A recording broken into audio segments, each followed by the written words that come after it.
দুটি হাদিসকে একসঙ্গে নিয়ে আলোচনা চলছে। সেটা কি? নবী বললেন 5টা জিনিসকে গনিমত মনে করো। প্রথম নাম্বার গনিমত কি, নিয়ামত কি? নবী বলেন শাবাবাকা ক্বাবলা হারামিকা, যৌবনকে নিয়ামত মনে করো, অস্ত্র মনে করো, হাতিয়ার মনে করো। যৌবন ফুরিয়ে গেলে, মাথা টুকে মরে গেলে আর যৌবন কাল পাবে না, পাবে না, পাবে না। অতএব যৌবন কালে তুমি আল্লাহর প্রতি তুমি সময় দাও। কাল কিয়ামতের দিন যখন জিজ্ঞাসা করা হবে তুমি তোমার যৌবন কালের হিসাবটা দাও, সেদিন তিলে তিলে হিসাব দিয়ে বেঁচে যাবেন। তোমার কোনো টেনশন রবে না, থাকবে না, থাকবে না। তাহলে যৌবনকালে কি করবেন? দুটি ইবাদত বলবো, আমাদেরকে দেখেন। এক, এদিকে দেখেন, যৌবনকালে বেশি বেশি করে কামাই করতে হবে। আপনারা বলুন কি করতে হবে? এতটি লোক মুখ খুলেন, কি করতে হবে? কামাই করতে হবে, কামাই করতে হবে, ইনকাম করতে হবে। টাকা 1 লাখ আছে, নিয়ত করবেন 10 লাখ করব। আপনি বলছেন এত টাকাতে হবে কি গো? ইসলাম কোনোদিন গরিব হতে বলেনি, ইসলাম বলছে বড় লোক হও। মুলবিদেরকে জিজ্ঞাসা করে, ইসলাম যদি গরিবই হতে বলতো তাহলে যাকাতটা দিবে কে? ভাই হজটা করবে কে? 5 লাখ লাগবে হজ করতে গেলে, 4 লাখ লাগবে। আপনাদের এলাকায় কত লাগে? 4 লাখ লাগে। তো 4 লাখ টাকা কার? আপনি কামাই না করবেন তো হজটা করবেন কি করে? তাহলে ইসলাম বলছে বড় লোক হও, মালদার হও, পয়সাওয়ালা হও, মাল ইনকাম করতে হবে। দলিল 2 জায়গা থেকে আপনাকে দিচ্ছে। দেখেন, 1, যুবক অবিমা আনফাকু মিন আমওয়ালিহিম, ইনকাম করো পুরুষেরা। পুরুষ কে করবে? ওই বুড়া লোক। বুড়া লোক ইনকাম করতে পারবে? তাহলে ইনকাম করবে যুবক।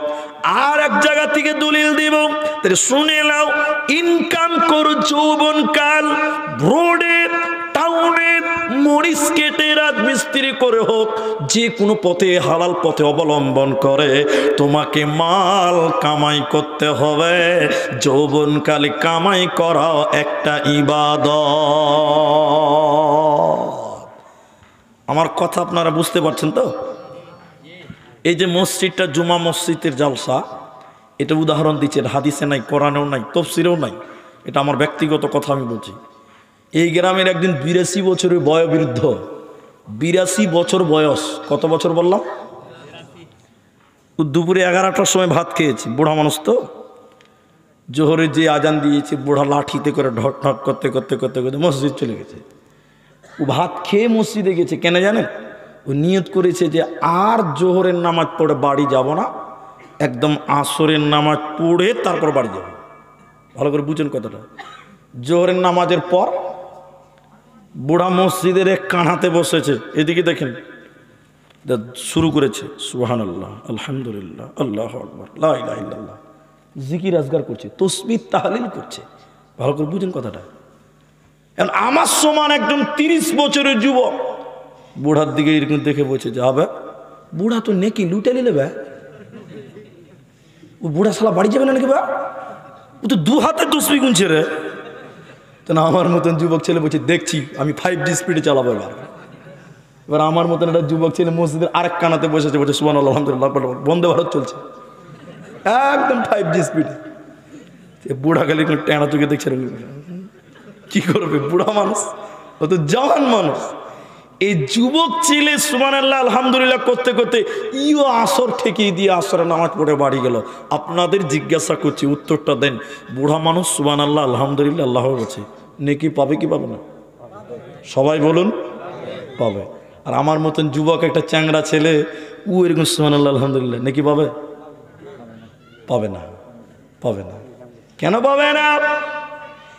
সুবহানাল্লাহ আলহামদুলিল্লাহ আল্লাহু আকবার নফল, ফরজ নয়। এগুলো কি নফল? নফল মানে অতিরিক্ত। কিন্তু মাল ইনকাম করা ফরজ। এতটি মুফতি বসে আছেন, বলেন আগে ফরজ নাকি নফল? ফরজ। বলে দলিল, আল্লাহ কোরআনে বলেন ফাইযা কুদিয়াতিস সালাতু ফান্তাশিরু ফিল আরদ ওয়াবতাগু মিন ফাদলিল্লাহ। যখন তোমার নামাজ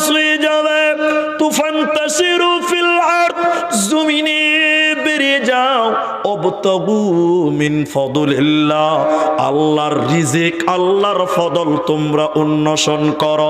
তাহলে যুবকের জন্য মাল ইনকাম করা ফরজ। বুড়া মানুষ রিক্সা চালাতে পারবে না, কি করবে?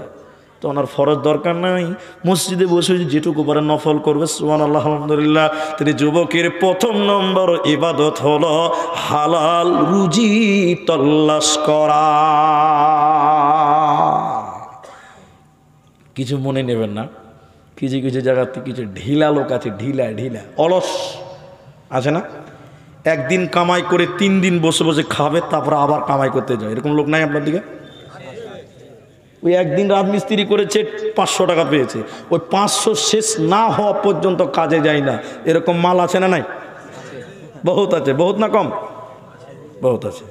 শুনেলেন দ্বিতীয় নম্বর ইবাদত কি? যুবকের জন্য স্পেশাল একটা ইবাদত ইসলামে দেওয়া হয়েছে, যে ইবাদতটা বৃদ্ধদের জন্য মাপ, শিশুদের জন্য মাপ, মহিলাদের জন্য মাপ, একমাত্র তরুণদের জন্য, যুবকদের জন্য। সেই ইবাদতটার নাম জিহাদ। এখন ভারতবর্ষে জিহাদের পরিস্থিতি নেই, দিলে শহীদের তামান্না নিয়ে যুবক, তুমি দিলের তামান্না নাও আল্লাহ, তুমি শহীদের মরণ দিও আল্লাহ। জিহাদ, জিহাদ ফি সাবিলিল্লাহ, যে ব্যক্তিটা, যে যুবক জিহাদে শহীদ হয়ে যায়, কিয়ামতের দিন কোনো বিচার হবে না, কোনো শাস্তি পাবে না, বিনা হিসাবে আল্লাহ জান্নাত দিবে। অতএব যুবক রে, যৌবনকাল তুমি তোমার আল্লাহর রাস্তায় তুমি ব্যয় করো। যদি তুমি ব্যয় করতে পারো, কি লাভ হবে শুনে নাও। যেদিন কিয়ামতের ময়দানে কোনো ছায়া থাকবে না, মানুষেরা বাঁচাও বাঁচাও বলে আর্তনাদ করবে, মানুষের মাথার উপরে মগজ চলে আসবে। বিশ্বনবী বলেন যে যুবকটা আমি আল্লাহর রাস্তায় ইবাদত করেছিল রে, এই যুবককে আমি আল্লাহ আমার আরশের নিচে মেহমান বানাবো, আমি আমার আরশের নিচে স্থান দেব। এই যুবকের কোনো চিন্তা থাকবে না, থাকবে না, থাকবে না। এই 5টা প্রশ্ন কিয়ামতের দিন করা হবে। দ্বিতীয় নম্বর হলো ওয়ান শাবাবিহি ফীমা আবলাহু, যৌবন সম্পর্কে প্রত্যেকটা মানুষকে জিজ্ঞাসা করা হবে, উত্তর দেওয়ার জন্য রেডি হয়ে যা। সবচেয়ে পদদলিত, সবচেয়ে পথভ্রষ্ট, সবচেয়ে পাপের সঙ্গে জড়িয়ে বর্তমান যারা আছে, তারাই এখন যুবকেরা। ঠিক বললো না ভুল বললাম? বলেন আপনি কি বলছেন? আব্দুর রহমান বুড়া হয়ে গেছে? আব্দুর রহমান যুবক, সব জানে, সব জানে। আর মাদ্রাসার তৈরি হওয়া জিনিস বুঝতে পারছেন কি না? মাদ্রাসা থেকে বেরিয়েছি, বুঝতে পারছেন আমরা কি জিনিস সব বুঝি। গ্রামে গাড়ি নিয়ে যদি রাত 1টার সময় পড়ে বেরিয়ে যাই, 1টার সময় ইসলাম পড়তে যদি বেরিয়ে যাই, ওই দিক থেকে কোথাও নসিপুর টেসিপুর দিকে সীতাপাহাড়ি বা আপনার কি বলছে দেওতলা, ওইসব এলাকা দিয়ে যদি এই জালসা করি, এদিক দিয়ে বেরিয়ে যাই, রাত 1টার সময় দেবো, ছেলেরা কানে মোবাইল ধরে আছে, কি করছে? তসবি গুনছে। কি করছে? রাত 1টার সময় ফোনে আর বাপের সঙ্গে গল্প করছে। কি করে? খালি ফোনে হ্যালো গেল গেল হ্যালো, এই চলছে। ছি ছি ছি, সবচেয়ে পদদলিত, সবচেয়ে লাঞ্ছিত, বঞ্চিত বর্তমান মুসলিম যুবকেরা। একটু ঠিক কিনা হ্যাঁ না বলেন? বর্তমান মুসলিম যুবকদের অধপতনের অনেক কারণ, একটা একটা করে যে চিরুনি তল্লাশ করেন অবাক হয়ে যাবেন। বর্তমান আমরা এত লাঞ্ছিত, বঞ্চিত, পদদলিত কেন? নাম্বার 3, কিয়ামতের দিন বলা হবে মাল কিভাবে উপার্জন করেছিলে, এটা আরো গুরুত্বপূর্ণ। আল্লাহ বলবেন কিয়ামতের দিন, এর হবিবর জামিরুল, আরে আব্দুল খাবির, তোর জীবনে আমি দিয়েছিলাম 50 লক্ষ টাকা, 1 কোটি টাকা, 5 কোটি টাকা, টাকা কিভাবে উপার্জন করেছিলা আমাকে তিলে তিলে তিলে তিলে বুঝিয়ে দিতে হবে। তাহলে মাল কিভাবে ইনকাম করলেন, আল্লাহকে ইনকাম ট্যাক্স দিতে হবে। দিনাজপুরে শিলিগুড়ি থেকে কেউ ব্যবসা করে আসছে, ব্যবসা কিসের? কাপড়ের ব্যবসা, মানে ফুটপাতে কাপড়ের দোকান করতো। তো ফুটপাতেও অনেক ব্যবসায়ী বড় লোক হয় না? ও গাড়ি ভর্তি কাপড় কিনেছে, ফুটপাতের দোকানদার, ওর আবার বিল আছে, এরা বুঝে না মনে হয় কথা। ওর কোনো পাট্টাকুল বিল আছে? নাই। ফুটপাতে কাউকে বিল দেয়, কে বিল দেয় গো? ফুটপাতে মালের কোন বিল লাগে না? লাগে। এক গাড়ি মাল কিনে এদিকে কোথাও মুর্শিদাবাদ মালদার দিকে আসছিল, রাস্তাতে পুলিশ ধরেছে, এত কাপড় কিসের? দোকানে করি, বিল দে। বড় করে দেখছে, বড়বাবু চাই থানাতে গাড়ি লাগাও, চলো 4 লাখ টাকার কাপড় আছে, থানাতে কাপড় লাগাও, গাড়ি লাগাও, বিল নিয়ে এসে কাপড় নিয়ে যাবে, নাহলে থানাতে কাপড় জমা হয়ে গেল। আপনার বাড়িতে যদি সিবিআই চলে আসে, ইডি চলে আসে, আপনাকে তল্লাশি করো আপনার বাড়িতে, এদিকে দেখেন, বেশি নয়, মাত্র 5 লাখ টাকা পেয়েছে। ক লাখ টাকা? 5 লাখ টাকা। 5 লাখ টাকা খালি পেয়েছে সিবিআই ইডি। আমার কথা খুব ভালো করে বুঝেন, কিচ্ছু বলবে না, আপনাকে মারবেও না, পিটবেও না, ধমকও দিবে না, কিচ্ছু করবে না, খালি বলবে যে এই টাকার ট্যাক্স কোথায় বলো। কথা বুঝতে পারেন? হ্যাঁ না বলেন? টাকার উৎস কোথায়, কোথা থেকে এত টাকা বাড়িতে এলো, কি করো, কোন ব্যবসা থেকে এসেছে, ওই ব্যবসার হিসাবটা দাও। যদি হিসাব দিতে পারেন চলে যাও, কোনো ব্যাপার না। যদি না দিতে পারেন সঙ্গে সঙ্গে কান ধরে মামুর বাড়ি নিয়ে যাও। কথা বুঝতে পারেন কিনা? এরা বুঝতে পারেনি না। শুনেলেন, কিয়ামতের দিন আল্লাহ বলবেন, 3 নাম্বার প্রশ্ন, এরে পৃথিবীর লোক, তোমার জীবনে 5 কোটি টাকা 60 বছরে কামাই করেছিল, আল্লাহর কাছে সব লেখা আছে। টাকাগুলো কিভাবে কামাই করেছিলা, ইনকাম ট্যাক্স তুমি জমা করো, আল্লাহকে তিলে তিলে বুঝিয়ে দিতে হবে। আল্লাহ, এটা ধানের জমি থেকে এসেছিল, এটা কাপড়ের দোকান থেকে পেয়েছিলাম, আল্লাহ ওটা চায়ের দোকান থেকে এসেছিলাম, ওটা দালালি করে খেয়েছিলাম, ওটা বেইমানি করে 1 লাখ টাকা এনেছিলাম। প্রতিটি টাকার হিসাব তিলে তিলে তিলে তিলে দিতে হবে।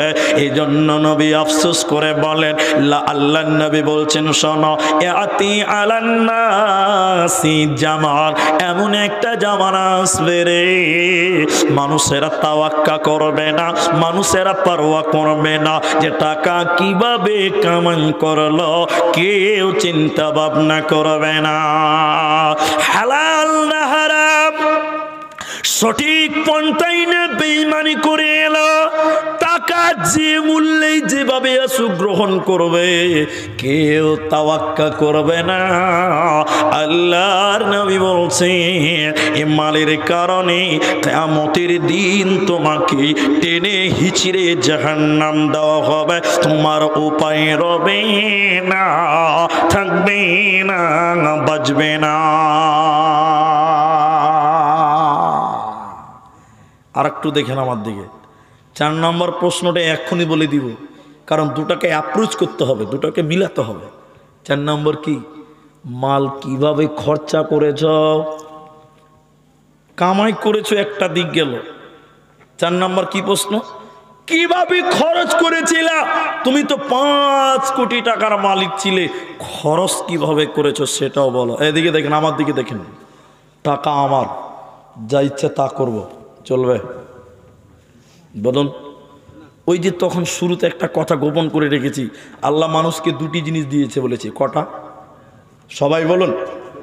একটা হলো হায়াত, আর একটা হলো মাল, সম্পদ। সম্পদ দিয়েছে কে? এতটি লোক বলুন, কে দিয়েছেন? আল্লাহ দিয়েছেন। এই সম্পদ কিভাবে খরচ করেছ, প্রতিটি মালের তিলে তিলে করে হিসাব দিতে হবে।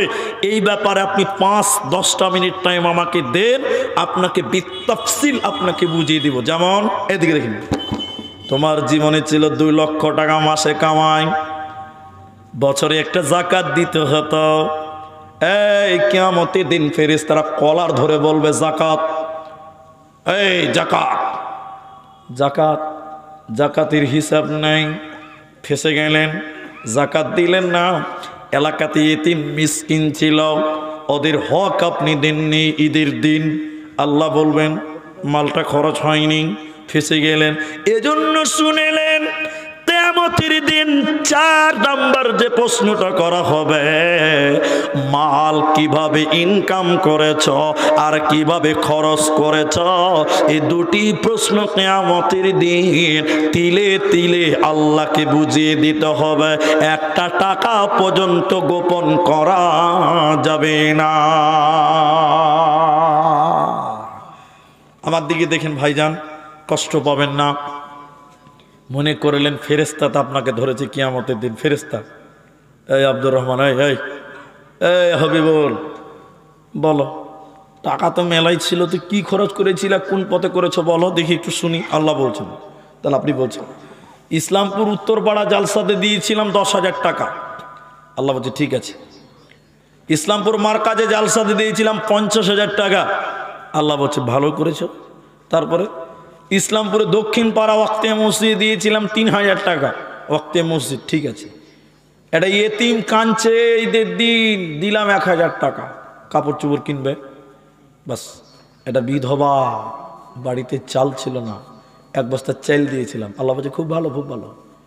তারপরে বলছি যে পার্টির লোকেরা গান করবে বলছিল, আল্লাহ মাত্র 20 টাকা দিয়েছিলাম। আল্লাহ বলছে কেন দিয়েছিলি বল, বলেন, কে উত্তর দিবে বলো, যা কে দিবে উত্তরটা? আমি বলবো 20 টাকা এই লিগে দিয়েছিলাম। এখন অনেক মুসলিম ছেলেরা দুর্গাপূজার মেলাতে চান্দা পর্যন্ত দিচ্ছে, দিচ্ছে কি দিচ্ছে না বলেন? এরা হ্যাঁ না বলে না? এমন ফেসবুকে দেখেছি দুর্গাপূজার কমিটিতে মুসলিম যুবকদের নাম পর্যন্ত কমিটিতে দেওয়া হয়েছে। বলুন নাউযুবিল্লাহ, কি অবস্থা হয়েছে দেখেন। আর কিছু কিছু লোক বলছে ধর্ম যার যার, উৎসব সবার, বলে না? টাকা দিচ্ছে পাপের কাজে না। টাকা কোন পথে খরচ হবে আমি আদায় করছি না, ভাববেন না যে আদায় করছি না। কোরআন থেকে আপনাকে তর্জমা করে শোনাচ্ছি, টাকাটা আল্লাহ দিয়েছে, কিভাবে খরচ হবে এই পথ আল্লাহ বলে দিয়েছে। বিসমিল্লাহির রহমানির রহিম। ওয়া আতাল মালা আলা হুব্বিহি যাবিল কুরবা ওয়াল ইয়াতামা ওয়াল মাসাকিন ওয়া আবনাস সাবিল। 1 নম্বর, আল্লাহর মহব্বতে তোমরা তোমাদের টাকাকে দান করো, ব্যয় করো। টাকা খরচা হবে একমাত্র 1 নম্বর আল্লাহর রাস্তায়। সবাই বলুন কার রাস্তায়? 2 নম্বর, কুরবা, নিকটাত্মীয়। নিকটাত্মীয় বলতে তোমার মায়ের পেছনে তুমি টাকা খরচা করো, তোমার ভাইয়ের পেছনে টাকা খরচা করো, তোমার দাদির পেছনে টাকা খরচা করো, তোমার বয়োবৃদ্ধ বাপের জন্য টাকা খরচা করো, তোমার টাকা তুমি তোমার বিবি পরিবারের জন্য খরচা করো। 2 নম্বর, নিকট আপনজনদের পেছনে তুমি খরচ করো। টাকা কোন জায়গায় খরচ হবে? 3 নম্বর আল্লাহ বলেন শুনে নাও, ওয়া আতাল মালা আলা হুব্বিহি যাবিল কুরবা ওয়াল ইয়াতামা। এতিমদেরকে তোমরা দাও, এতিমদেরকে তোমরা তোমাদের অর্থ থেকে সহযোগিতা করো, তাদের পেছনে তোমরা ব্যয় করো। যদি এতিমদের পেছনে ব্যয় না করেন, এতিমদের পেছনে যদি সাদকা দান না করেন, কাল কিয়ামতের দিন অবস্থাটা কি হবে একটু আমার দিকে তাকান, তাইলে বুঝবেন। জাহান্নামে যখন জাহান্নামীরা চলে যাবে, জান্নাতীরা মালিক নামক ফেরেশতাকে বলবে, অথবা জান্নাতীরা জাহান্নামীদেরকে ডেকে ডেকে ডেকে ডেকে বলবে, বলো ও জাহান্নামীরা, হে জাহান্নামীরা, তোমরা কেন কেন জাহান্নাম গেলে তোমরা বলো, কিসের কারণে তোমরা জাহান্নাম গেলে বলো। জাহান্নামীরা কেঁদে কেঁদে কেঁদে কেঁদে চারখানা কারণ বলবে। ইসলামপুরের লোক ওই চারটা বলবো না, একটা শুধু বলার জন্য আপনাদেরকে বললাম। সে একটা কি, জাহান্নামীরা জান্নাতীদের দিকে কেঁদে কেঁদে কেঁদে কেঁদে তখন বলবে, ও জান্নাতি ভাইরা আমরা কেন জাহান্নামে এলাম? ওয়ালাম নাকু নুতঈমুল মিসকিন, আমরা এতিম মিসকিনদেরকে খাবার খেলাই নাই। ঈদের দিন মিসকিনের বাড়িতে খাবার নাই, মিসকিন না খেয়েছিল, এতিম না খেয়েছিল। ওই এতিমদেরকে না খিলাবার কারণে, এতিমদের খাবার না দেওয়ার কারণে আমরা জাহান্নামে এলাম। জাহান্নামীরা কেঁদে কেঁদে কেঁদে কেঁদে বলবেন, ওয়ালাম নাকু নুতঈমুল মিসকিন, আমরা দুস্থ গরিব এতিম মিসকিনকে খিলাই না, এরই কারণে আমরা জাহান্নামে এলাম। তাইলে টাকা কিভাবে খরচা হবে? আল্লাহ ফরজ দিয়ে দিয়েছে, আল্লাহ রাস্তা বলে দিয়েছে। ওয়াল ইয়াতামা ওয়াল মাসাকিন, এতিমদের পেছনে মিসকিনদের পেছনে খরচা করা। আর পথচারী মুসাফির, মুসাফির অথবা রাস্তায় দাঁড়িয়ে গেছে মানে ভিক্ষা করছে, তোমার বাড়িতে এসে বলছে, বাবা বাবা কিছু দাও, বাবা কিছু দাও। যতই মনে হচ্ছে বড় লোক হোক না কেন, 10টা টাকা তার হাতে তুলে দাও। ও যদি যা করবে করুক না কেন, ধনী হলে যদি ভিক্ষা করে করুক, বিচারের দিন আল্লাহ তাকে শাস্তি দিবে। ও তোমার বাড়িতে এসেছে, তুমি তাকে ভিক্ষা দিয়ে দাও। সবাই বলুন, আমার দিকে দেখেন, তাহলে কোথা থেকে টাকাটা খরচা হবে বলেছেন কে? সবাই বলুন আল্লাহ। এখনো তো 12টা বাজেনি যে ভাই, মুখের আওয়াজ তো বন্ধ হয়ে গেছে। একবার তাকবীর দেখ, নারে তাকবীর, মাশাআল্লাহ। শোনেন এবার দেখেন, এদিকে দেখেন, আল্লাহ নবীর ওই হাদিসটা, 2টা হাদিসকে নিয়ে খালি অ্যাপ্রোচ করেন। নবী 5টা জিনিসকে গনিমত বলেছেন। সবাই বলুন কটা? কটা বলেছি বলুন তো? কটা বলেছি? 4টা হিসাব বলেছি। গনিমত কটা বলেছি? 2টা বলেছি। কটা বলেছি বলুন তো? যৌবন একটা নিয়ামত, আর কি বলেছি বলুন তো? সময় একটা নিয়ামত। তাহলে কটা বলেছি? 2টার হিসাব কটা চলছে? 4টা। 3 নম্বর গনিমত শোনেন, মাল একটা নিয়ামত। নবীজি ফাখার শব্দ ব্যবহার, ফকির শব্দ ব্যবহার করেছেন। মাল একটা নিয়ামত, গিনাকা কাবলা ফাকারিকা, মাল একটা নিয়ামত ফকির হয়ে যাওয়ার আগে।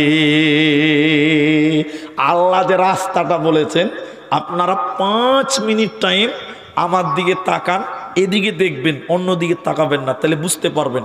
5টা মিনিট বসেন, 5টা মিনিট আমার দিকে দেখেন। কখনো গরিব, কখনো ধনী, ওই ধনী আবার কখনো গরিব হয়ে যেতে এরা হেনা বলে না, পারে না। বলা হয়েছে সকালবেলার আমির রে ভাই ফকির সন্ধ্যা, গজল বলে সময়টা নষ্ট করছি না, এটুকু শুধু দেখেন। আজকে মাল দিয়েছে, নবী বলছেন মাল একটা নিয়ামত, ফুরিয়ে যাওয়ার আগে।